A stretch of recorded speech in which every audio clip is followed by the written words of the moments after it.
welcome everybody gathered across all of our locations and those of you who may be joining us online. We are thrilled to have you. If you have a Bible, go ahead and head over to 1 Kings chapter 18 and 19. 1 Kings 8 and 19, it's in the Old Testament. That is going to be the passage that we're going to be walking through here in just a moment together. But before we do all that, I just want to make you aware of a couple things heading into this month. It is finally the month of May, and I love the month of May, especially in Indianapolis, because that means that we can finally go outside, and it just kind of seems like our city kind of comes to life during the month of May. Isn't that the case? You know, yesterday, how many of you ran the mini marathon yesterday? Any of you fellow crying out in pain right now? In fact, here in just a minute, I ran the mini, and here in just a minute, you're gonna go back, man, Aaron just feels like he's really preaching with a lot of angst and passion. That's pain, right? That's pain, as I'm trying to recover from that, but that was yesterday. It all is gonna culminate at the end of this month, Memorial Day weekend, and for those of us in Indy, that's race weekend. And so, yeah, man, we just want you to know that we have developed a special online-only service experience on Memorial Day weekend. A couple different reasons for that. Number one, there's some things that we can do online we can't always do in person. That would be the case here. Very similar to what we do with the last weekend of the year, that online service. And so I actually sit down with our very own Ed Carpenter, and we talk about life and leadership and faith and family. You're not gonna wanna miss that. Use that as an opportunity to invite friends and family, engage with others as you're out and about in the community. The other reason why we do that, and we're gonna talk about this here in just a minute, is just recognizing the hundreds and hundreds of volunteers that we wanna give Sabbath rest to. And so that's one of those weekends designated for that. So that's coming up on Memorial Day weekend. The week before that is Compassion Sunday. So we're gonna highlight one of our Compassion partners in Compassion International child sponsorships that day. Next weekend, this is just your fair warning, it is Mother's Day. All right, so let's make sure that we celebrate our moms. There we go, yeah, there we go. And we have a special guest speaker, Tiana Spencer is gonna be here to bring the message next week. You do not want to miss that message. But today, hard to believe, we are wrapping up this 5-week series that we have been in called Weeds in My Garden. If you're just now joining us, this has been a message series on mental health. And I don't know exactly how that term hits you. You know, I don't know what your emotional response to that term is. Now, if you've been tracking with us through the series, hopefully it's a good one. Hopefully you have recognized that the statistics are real, that the Bible speaks to it a lot.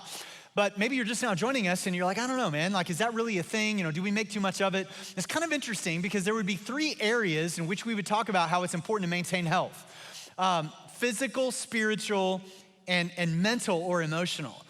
And there is unfortunately like a stigma that is oftentimes connected to mental health that isn't connected to the others. Here's what I mean. Like within Christian circles and especially at church, like if I would say to you, like, or if somebody comes up to you in your group or whatever, and they go, hey man, how's your spiritual health?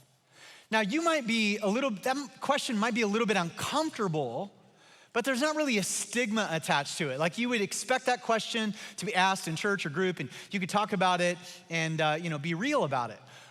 Especially this would be true with physical health. Man, we talk about our physical health all the time, don't we? Little aches and pains. You know, if I were to come up to you and be like, man, I've just been wrestling with these headaches. I've got a pulled muscle. I've got a popping in my jaw. There's no stigma to that. You wouldn't look at me and go, well, it sounds to me like you've got some unresolved sin issues in your life and you need to get right with God. Like that wouldn't be the case. Like you would be like, oh man, well, have you tried, this aspirin, or have you worked on this, put this cream on your pulled muscle, whatever it is. There's no stigma attached to it. But unfortunately with mental health, there is.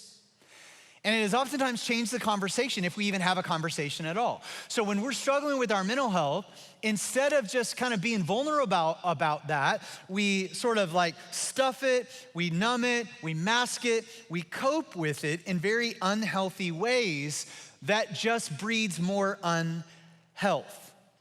Now to avoid all that, we've just tried to be very frank and very honest about having this conversation.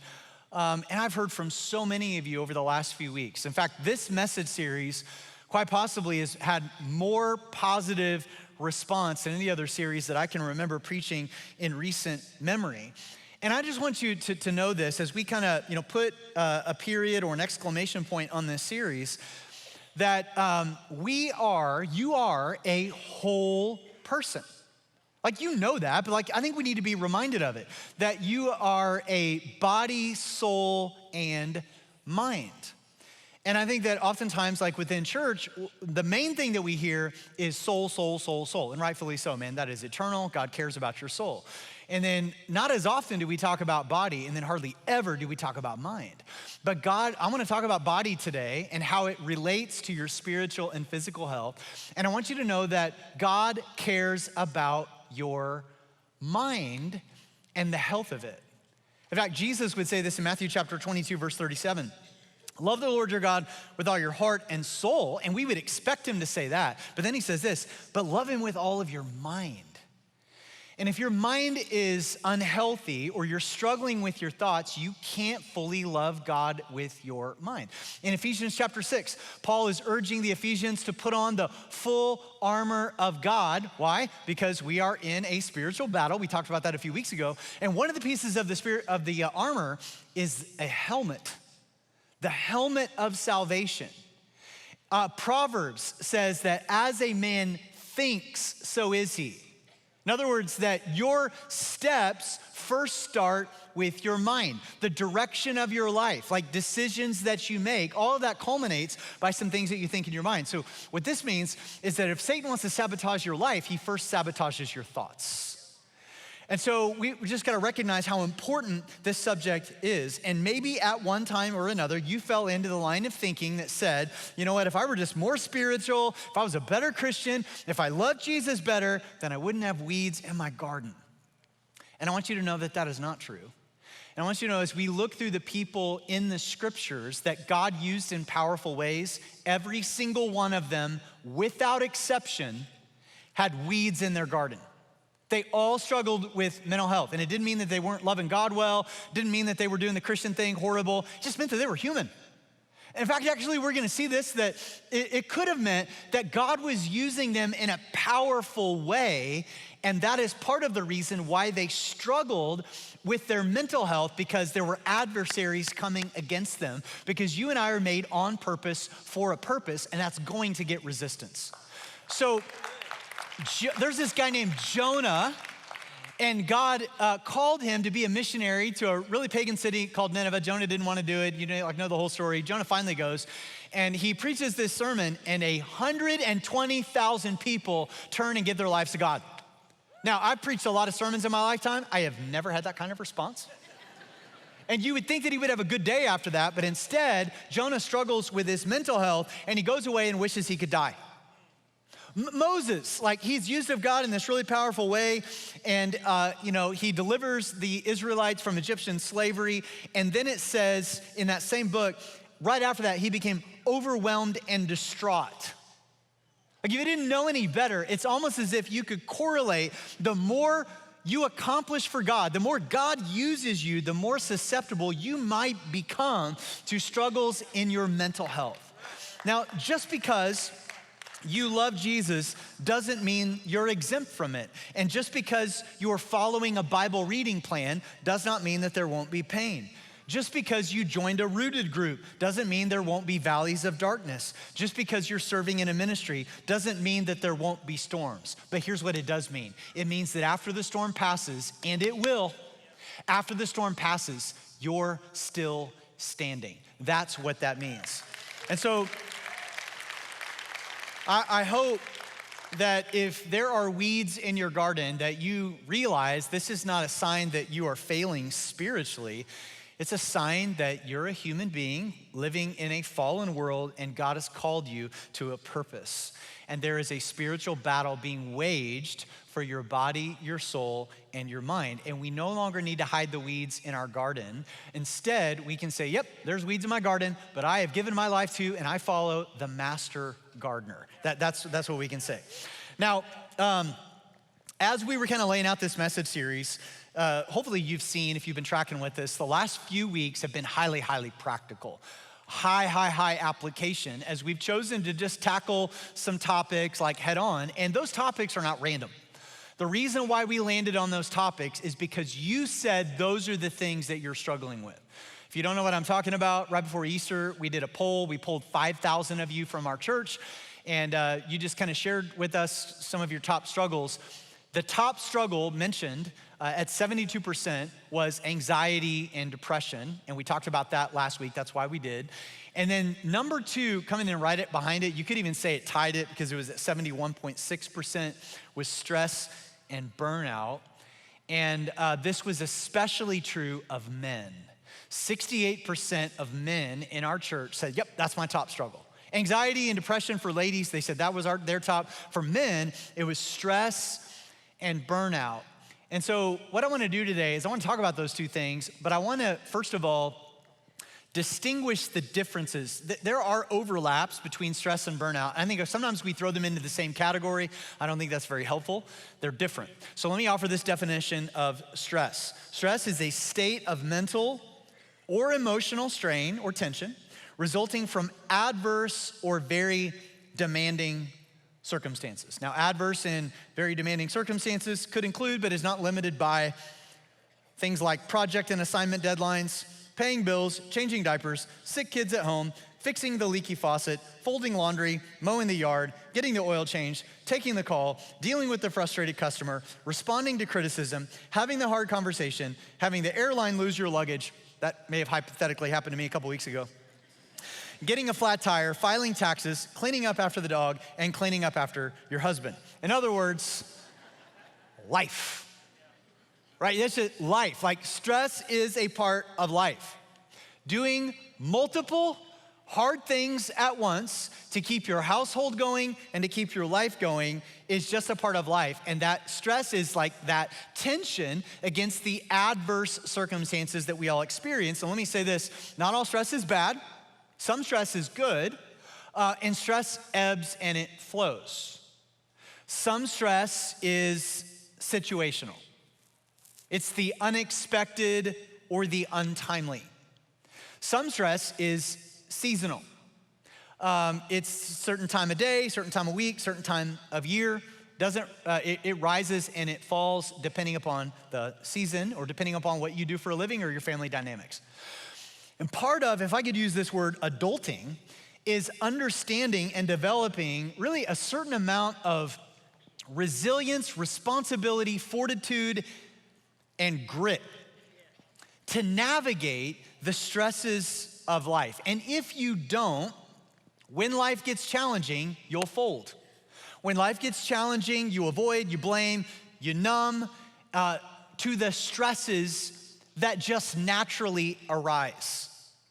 Actually, growing into a responsible adult is really a process in leaning into the stresses that come and developing sure feet and sort of like a thick skin around some of those things. And we see stress all through the Bible.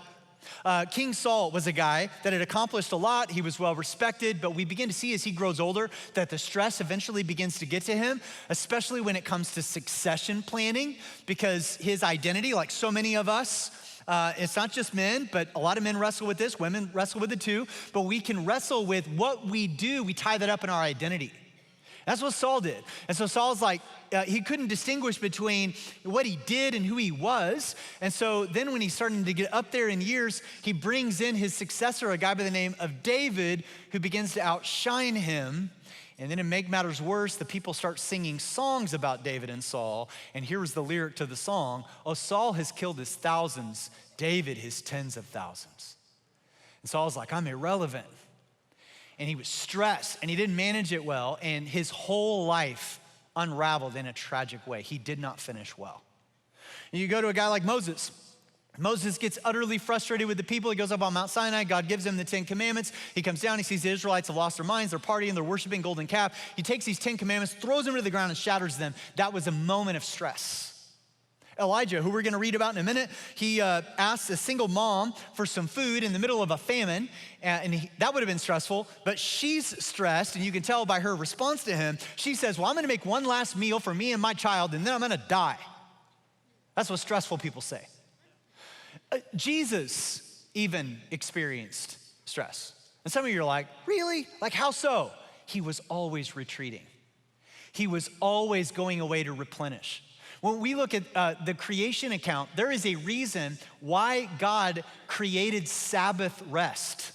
This is like preventative maintenance to even keep us from this place where the wheels end up coming off. Now, I say all that to say this. Nothing wrong with you if you're feeling some stress. That is totally normal. The problem is not work. We were made to work. Work preceded the fall. Work is not the curse of sin. Sin has just complicated the work. The problem isn't the demands or the deadlines. People depend upon us to fulfill what we said we would do at the time that we said we would do it.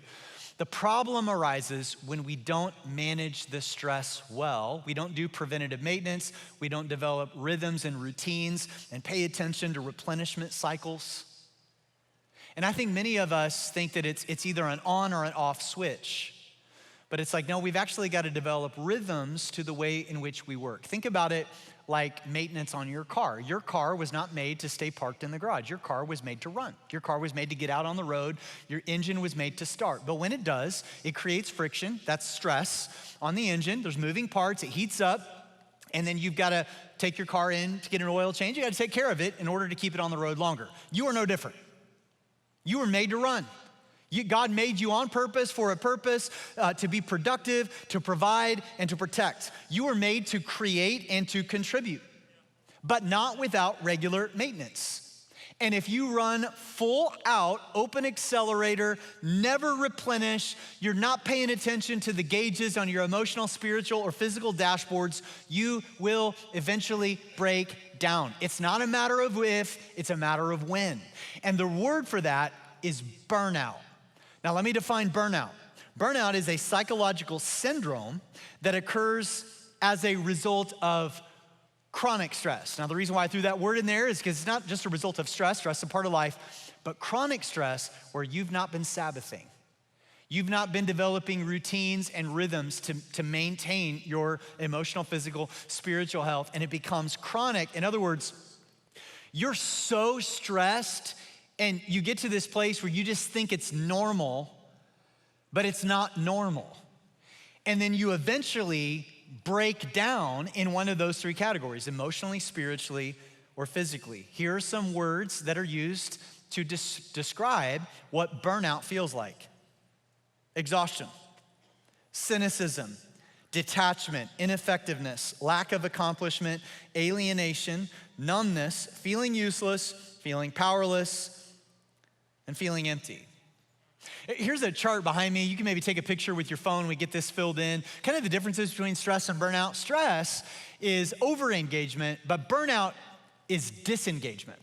Stress is overactive emotions. Burnout is blunted emotions. You just don't feel anything. Stress is urgency or hyperactivity. Burnout is detached or lethargic. Stress is a loss of energy. Burnout is loss of motivation and hope. Stress is physical wear. Burnout's emotional wear. Stress is a need to slow down, but burnout is you're unable to start up.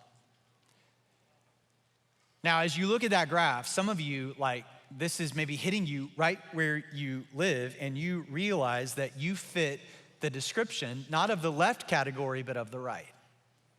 And you're like, man, I'm burned out, or I'm dangerously close to this, and you're not quite sure what to do about it, which can lead us into further isolation and masking, or we deal with it in really unhealthy ways, like we just ignore it, numb it, deny it. We develop addictions over a substance or a behavior to try to cover it up, and you just drive and drive and drive and drive and ignore and ignore and ignore until you break. So when I was in college, the catalytic converter in my car went out. I didn't know what a catalytic converter was then. I still don't know. And I knew the little red light came on my dashboard, and I knew I was gonna need to take it in, but I was afraid to take it in because I didn't know how expensive it was gonna be to fix it. And I didn't have any money because I was just a poor college student. So I didn't have the money to pay for it. But I did have money to purchase black tape, like a whole roll of it. And I went to the store and I bought some black tape and I cut a little piece just big enough to cover the little red light on the dashboard. Problem solved. I didn't have to see the light anymore. The car started every time. It ran okay. I was like, that little pesky light's not there to bother me. Until one day I was driving home. I was on the interstate going about 70 miles an hour, and I hear a large popping sound, and the accelerator dropped all the way to the floor. but the car slowed down. The max speed was about 40 miles an hour, and I looked in the rearview mirror. Black smoke was billowing out the back.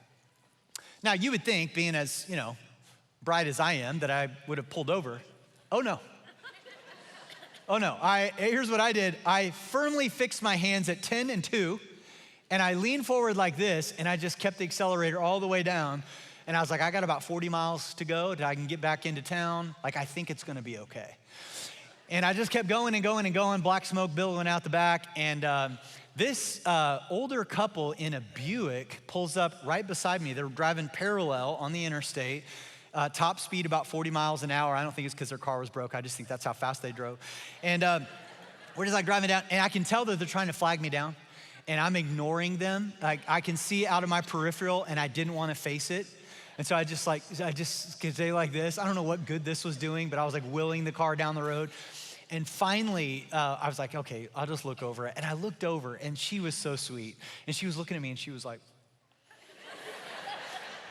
and here's what I did. I said, I know, right? And I just kept going, right?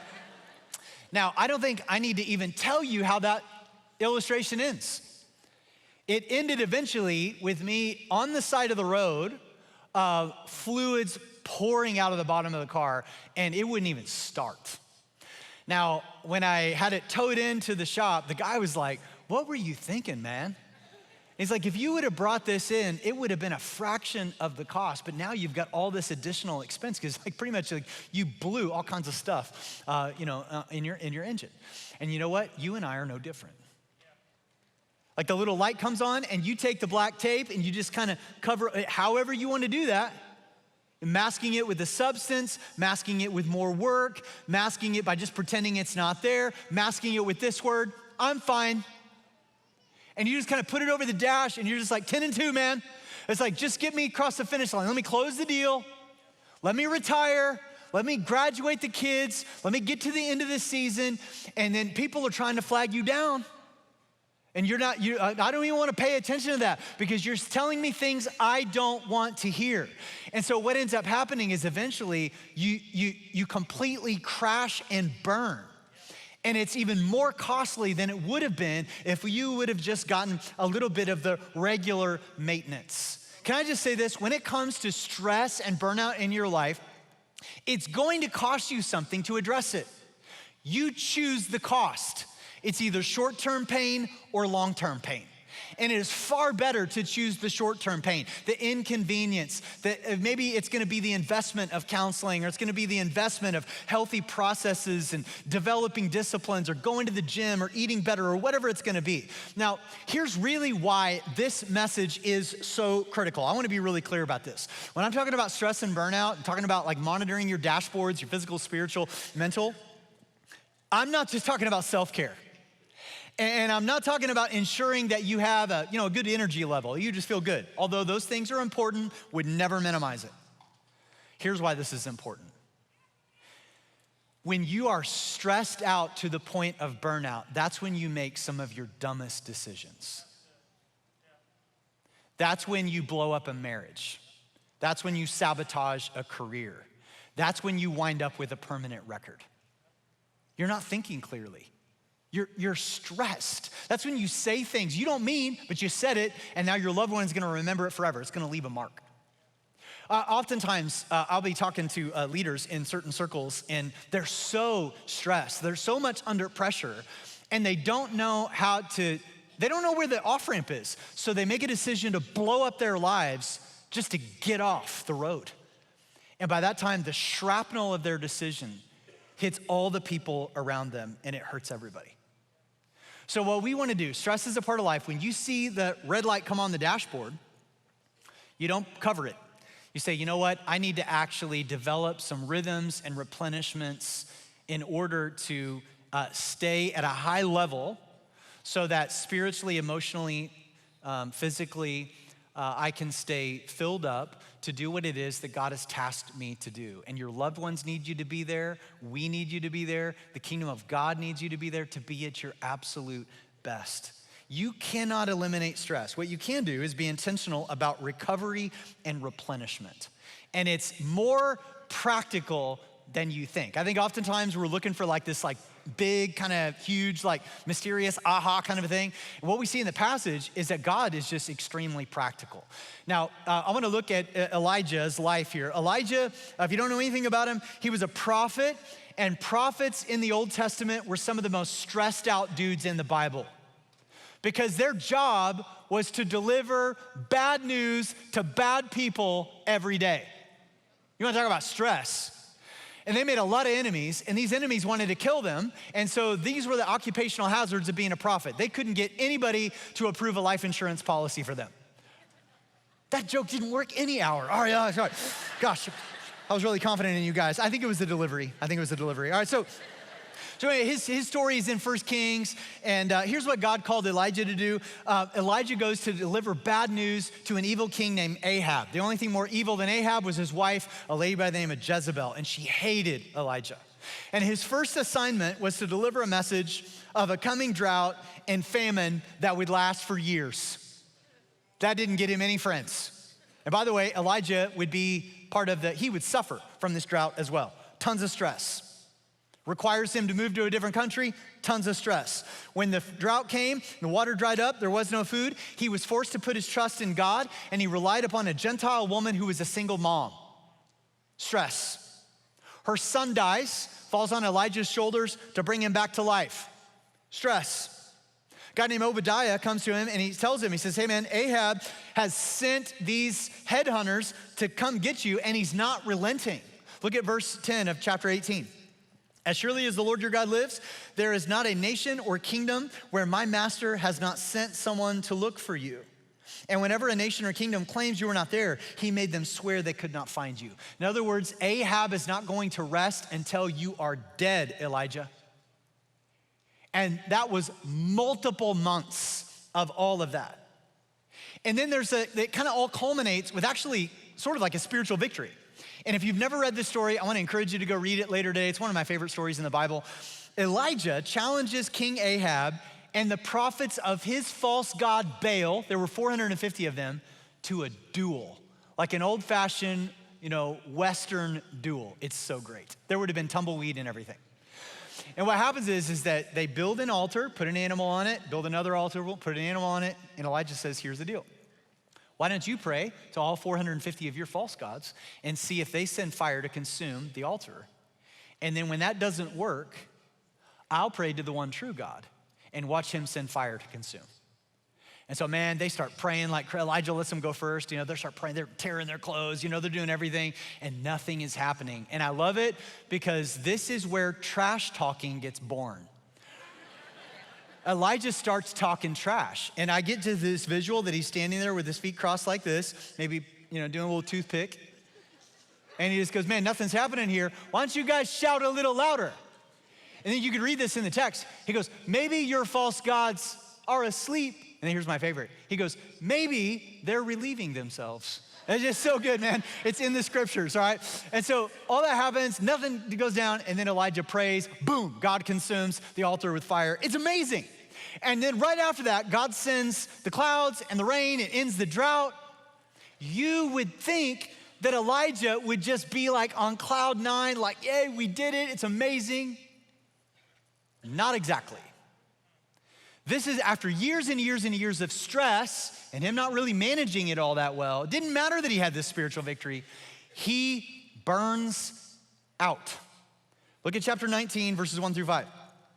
Now, King Ahab told Jezebel, his wife, everything Elijah had done and how he had killed all the prophets with the sword. So Jezebel sent a messenger to Elijah to say, may the gods deal with me, be it ever so severely, if by this time tomorrow I do not make your life like that of one of them. If you don't know what she just said, she basically is just giving him 24 hours to live. She's like, I'm coming after you and I want you dead. And here was Elijah's response. He was afraid and ran for his life. When he came to Beersheba in Judah, he left his servant there, while he himself went on a day's journey into the wilderness. He came to a broom brush, sat down under it, and prayed that he might die. Now here's the statement. I have had enough, Lord. That's what burnout sounds like. I've had enough. Take my life. I am no better than my ancestors. That is imposter syndrome, negative self-talk right there. It's not true. It's what he felt. In verse 5, then he lay down under the bush and fell asleep. That's a picture of burnout. He is emotionally exhausted. If you were to read on in verse 9, he no longer feels effective, so he hides in a cave. In verse 10, he feels all alone and isolated when he declares, I'm the only one left. He is in complete despair. He asks God to take his life. And all of that is after a huge spiritual mountaintop victory experience. And oftentimes, that's the way it works. I've just gotten used to it. Like I know, like coming into like Christmas services, Easter services, worship nights, anything on the calendar that looks like it might be a spiritually mountaintop experience, I make sure I not only get prayed up for the ascend, I make sure I'm prayed up for the descend. Because that's where the enemy will get you. You come down off of the spiritual, you come back from the conference, you come back from the camp, you come back from the thing, and you're like all fired up, and then all of a sudden your adrenals calm down, and then Satan pounces. And oftentimes we make our worst decisions after spiritual mountaintop experiences. Guys, I almost experience this every single Sunday afternoon. I come down after preaching, and it's like I just feel probably the most dense spiritual attack on Sunday afternoons. It's just the way this spiritual battle has a tendency to work, and we can be our most vulnerable to temptation and make some of our most foolish decisions. And this is what Elijah is going through. God has used him in incredible ways, but he's a human and he's spent. Now, here's what I want you to see. That in the midst of that moment, God meets Elijah right where he is at in it, and he walks him through it and out of it. And right now, if you're feeling stress, like chronic stress, or even you're going, you know what, there's no doubt about it, I'm burned out. I want you to hear this. God will meet you in it, and he will walk you through it, maybe in ways that you haven't anticipated, because we expect maybe God to move in these big dramatic things. God will move in the more subtle.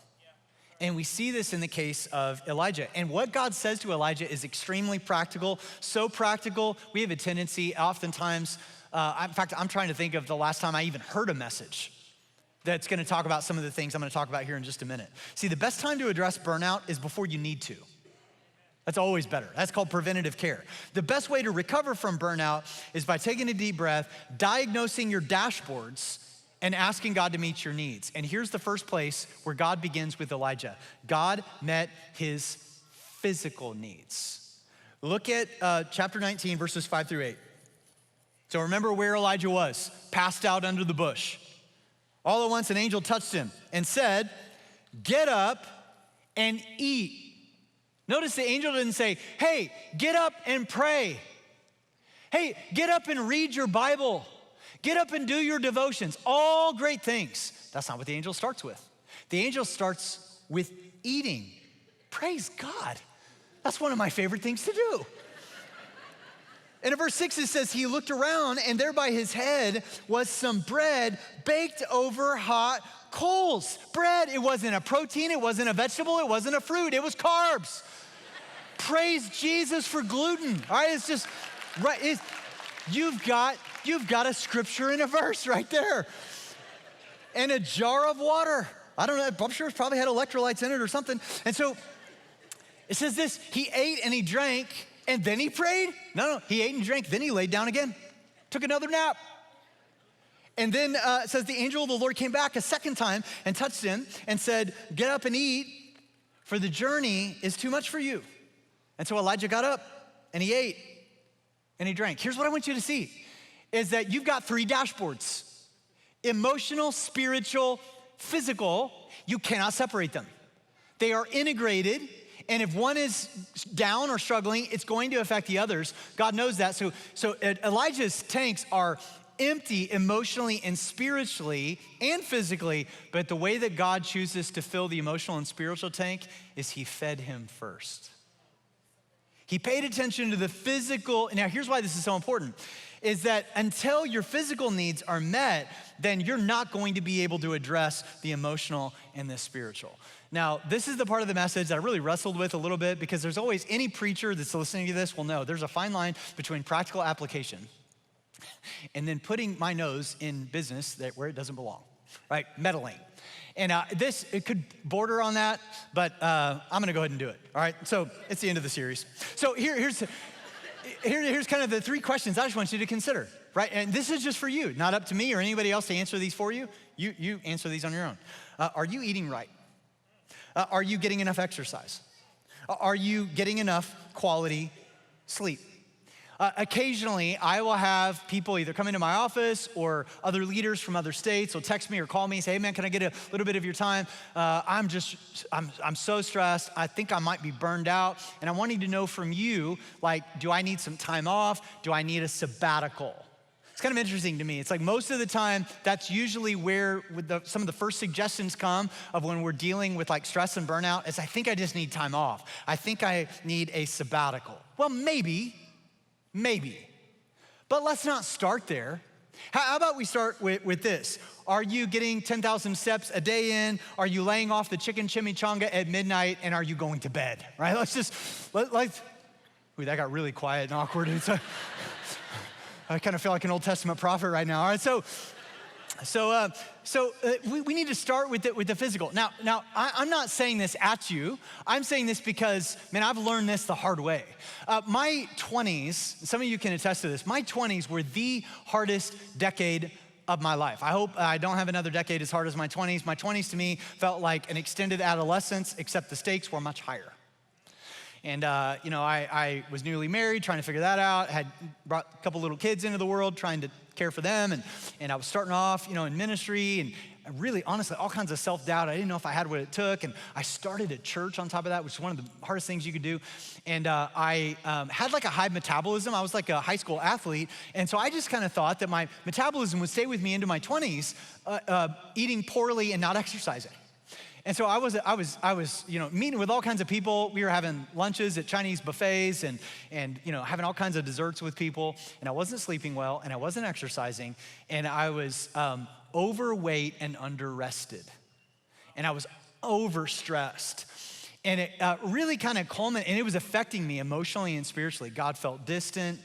Sermons didn't have power. Like I was so frustrated, struggling in all these different areas. And I'll never forget, it culminated for me. I was 29 years old, went to the doctor's office for my annual checkup, and I'm sitting there on that butcher paper.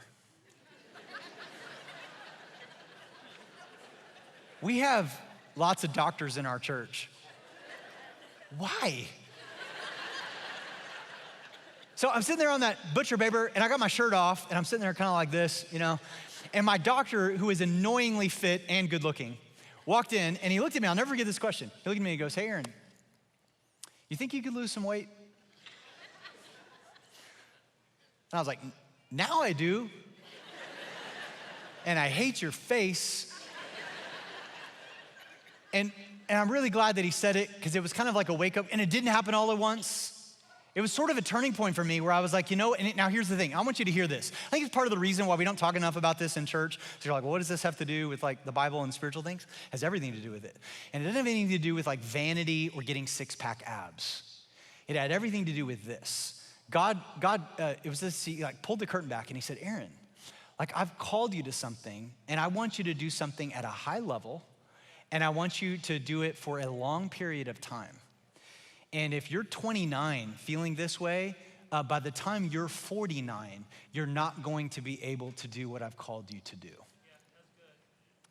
And so it wasn't like a switch. It was just like a natural thing where I was like, okay, we got to figure out how to eat better, exercise. I've had to trial and error, backwards and forwards all throughout life. And I would just say the same thing to you. Like, I don't mean to meddle into your life, and not everything is for everyone. You got to figure out your own metrics. Physical, emotional, and spiritual. And it's like, what is it that God has called me to do? And if you thought the first set of questions was meddling, these definitely are, all right? So buckle up. have your blood work and hormone levels checked. I don't know how many people have said, man, I just feel like low energy and irritable, and and I feel like I'm under spiritual attack. Well, maybe, but your hormone levels could be way off, and you need to get that stuff checked. Do your research on cold plunges and heat therapy. Yeah, I said it. Thank you, Des. All right, so I said it. Now here's the part of the reason. I sit in a cold barrel of 38-degree water about 12 minutes a week, and I sit in hot boxes called saunas. People think I'm crazy for that. They're like, well, does that really help? I think that there's enough evidence to show that it does help with inflammation and all that kind of thing. Here's why I do it. I do it because sitting in 38-degree water for 3 minutes is the hardest thing I'll do all day. And it develops mental fortitude, because then I can go in and have nobody clapped at that, right? I will go in, I will have a hard conversation. I'm like, well, it wasn't as hard as sitting in 38-degree water. And here's the deal. When it comes to cold plunges, this is the most common response I get. People go, I don't like cold water. Nobody likes cold water. That's the point. I hate it every time I get in it, but it develops mental fortitude, all right? That's the part. Hey man, you can take that, you can leave it. All right, here's another one. Get an app that helps you track your physical metrics, heart rate, sleep, all that kind of stuff. For the record, this is a watch, this is not. Right? This tracks my metrics. Stop emailing me, all right? So, and pay attention to the sermon, not what I'm wearing. Here's the last one. Stretching and breath work. I threw that one in there for me because I stink at both those things. I'm as flexible as a 2x4 and I forget to breathe. All right, so you just kind of put that in there. Right now listen, man, not all those things are for everybody, but you owe it to yourself to look into it, because oftentimes we're looking at a spiritual dashboard when it's a physical. God fed Elijah. God let Elijah sleep, and then he dealt with the emotional and the spiritual. You might need time off. Maybe not.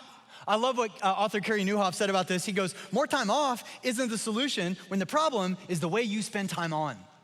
So you could take 3 months off and then come back to, eating poor, not getting enough sleep, running yourself into the ground. You're just gonna need another 3 months off 3 months later. Here's the next thing, right?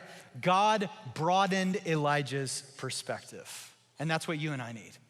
See, God asked him what he was doing there, and Elijah responds by feeling a little sorry for himself. And he says this, he goes, God, I've been very zealous for you. Translation, God, I've been putting in 50 plus hours a week for you. God, I've been working overtime for you, and I'm the only one left. I'm the only one that's been faithful, and now they're trying to kill me. And here's what God said to him. Go out and stand on the mountain in the presence of the Lord, for the Lord is about to pass by. Then a great and powerful wind tore the mountains apart and shattered the rocks before the Lord. That's a high wind. Listen, but the Lord was not in the wind. And after the wind, there was an earthquake, but the Lord was not in the earthquake. After the earthquake came a fire, but the Lord was not in the fire. And after the fire came a gentle whisper. That's what God was in. And when Elijah heard it, he pulled his cloak over his face and went out and stood at the mouth of the cave. Here's what that means. Most of the time when we are burned out, we are looking for some massive move of God. We're looking for the wind, we're looking for the earthquake, we're looking for the fire, and it's not that God can't and won't move in those ways, but most of the time, he speaks and moves in a gentle whisper. And he says, I'm not asking you to find me on some sabbatical in the mountains or a beach somewhere. I'm asking to meet with you in your living room or your front porch in the daily rhythms of your day, the gentle whisper. So I want you to hear this, man. When you gave your life to Christ, things don't just happen to you. They happen for you. And God wants to use some of those challenges and trials that some of you are walking in right now. And so I know that it feels like this is coming against you, but I actually want to use this stress to strengthen you, and you can have this promise. You can take it to the bank. God will never take you through a valley where he doesn't return to you something of equal or greater value. It all depends upon where you're looking. And ultimately, there is hope. There is hope. No matter what it is that you're going through, you don't need to hide the weeds in your garden. I pray that this would be a church where we can be vulnerable, where we can say, hey man, this is what I'm going through. And that we can also recognize in the same breath, I follow and I serve and I give my life to the master gardener. And I want you to give the master gardener access to your garden by inviting him in, just asking him to do what only he can do. And so we just want to wrap up today by doing what we've done every week of this series, just by offering a time for you to reflect and to pray, to be prayed over. I would hope that this would become a house of prayer, meaning not only that would you come down front to receive prayer for prayer counselors, but even just praying with your friends and family right where you are in the seats around you. You just huddle up and pray. I would hope that our church, at no matter what location, we would say, you know what, it is really hard to go to that church without being prayed over. That we just know, like I'm voicing something in the lobby. Hey man, I'm not just gonna tell you I'm gonna pray for you, I'm gonna pray for you right now. And maybe right now you need to be prayed for, you need to be prayed over. And we just wanna pray that the gardener would meet us right where we are and give us the strength. And let me just finish with this. You owe it to yourself and to others and to God to be at your optimal best. Your physical, your emotional, your spiritual, because your life is on purpose. Your days are numbered and they count, they matter, and God has placed you in this place and in this time to bring a contribution that nobody else can make, only you. And he wants you to be at your optimal best. So let me pray for you. Father, we love you, we thank you. Thank you for being the master gardener that tends to the weeds in our garden, and we don't have to hide this from you. We just need to be real. And so, Father, I just pray for those who they've got a heavy load right now. Single parents, business owners, people in high-stress jobs. I just pray that you would sustain them. I pray that they would see the meaning in their work. I pray that you would keep their tanks full. I pray that you give them wisdom to know how to navigate their replenishment cycles. God, for those who are just burned out, they realize they are firmly fixed in that right side of that category that we looked at a few moments ago. God, I pray that you would, just like you did with Elijah, you would meet them right where they're at in it and walk them through it. Strengthen them, God, so that way they could get back up on their feet and keep going. We ask this right now in Jesus' name.